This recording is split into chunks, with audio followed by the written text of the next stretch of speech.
Why did you get into law? Why did you do it? When I was in the 4th grade, I saw when we finally got around to integrating the schools in rural North Carolina. We went to the white school with the little white children that had the best facilities, best books and everything. And it was profound because I did learn that racism is a taught phenomenon. It is not a natural phenomenon because us little black boys and girls went immediately and started making friends with the little white boys and girls. And it was at lunchtime when we would all get segregated again because most of the black children, we had to get the free lunch because our parents were poor, and you could get a la carte lunch or what have you if your parents could give you money to go buy the lunch, and you can get all the things that little children wanted, like hamburgers and milkshakes and pizza and french fries. And I just remember one day we were in the long line waiting to get whatever the superintendent said was of nutritional value for us. we were grateful though, we got to eat. So even though it wasn't the cheeseburgers and milkshake, it was food. And I remember this young white girl walked over with a young black girl who lived in the government housing projects that we lived in. And, we thought, me and my little friends, that they wanted to skip, and we were hungry and we weren't happy about that, but we were trying to be little gentlemen. We were going to let them skip, and they said, no.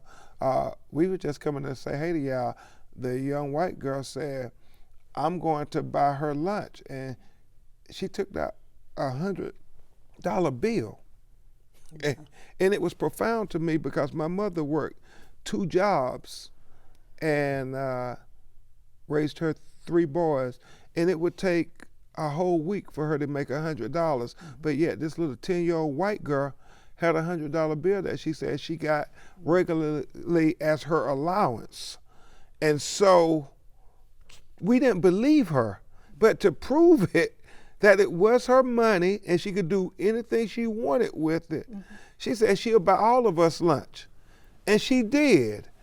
And I just was so riveted by that. On the bus ride home, going back across the tracks to South Lumberton, North Carolina, where all the black people lived, I remember saying, I wonder why some people in certain communities have it so good and certain people in other communities have it so bad.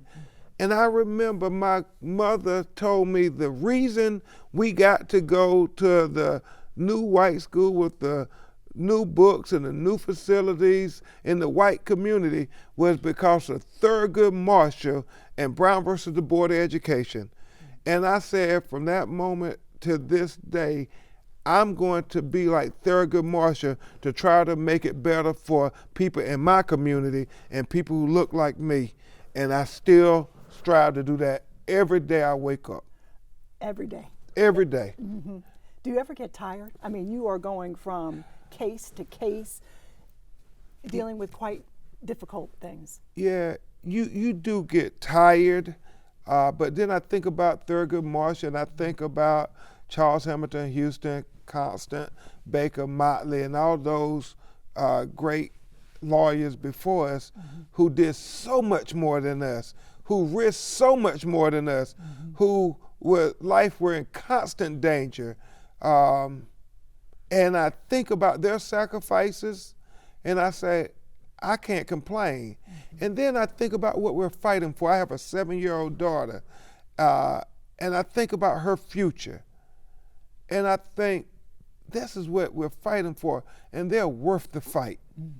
Trying to give them equal opportunity at the American dream, trying to give them a better world where they won't be discriminated because of their color of their skin or because of their gender or because of their sexual preference or whatever ways we choose to marginalize people. It's about trying to say, don't color. When we look at the book, most people immediately say open season, legalized genocide of colored people. They think just skin color. But as we articulate in the book, you can be colored by many different situations. You can be colored by your religious beliefs. You can be colored by your economic status. You can be colored by your sexual preferences and who you choose to love. You can be colored by your life experiences. So no matter what ways you choose to live your life, you're still an American, and you still should be given equal respect and dignity because you are an American. Mm-hmm. Is that what gives you hope too? It gives me hope, and we give examples with some amazing things people have done just when they have the conviction to say, we are the change we seek. About the women in Madison, Florida, registering people to vote even though they were threatened at gunpoint by the state police, saying that there was voter registration, and they refused to take plea deals. They said, if we have to go to jail, we will go to jail, but we won't say we broke the law when we didn't break the law. We were just trying to see the first black woman, the first black person in Madison County get elected countywide. And they refused. And then there's an example of these women outside of Albany, Georgia, who went to city council meeting every week for over 8 months. And they were convicted after yet another young black boy had been shot in the back. And they said, we're going to keep coming, and we're not going to talk about anything else, but why the police keep shooting young black boys and brown boys in unbelievable ways, and we want to have a say. We want a police citizen review panel, a civilian review panel. And because they kept going for almost 9 months, they won.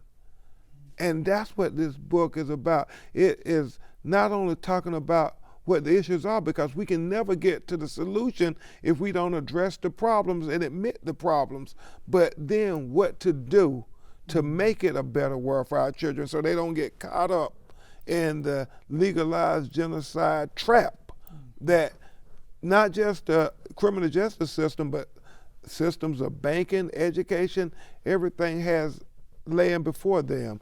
I will say this, Ben Franklin said that democracy is like 2 wolves and a lamb voting on what to have for lunch.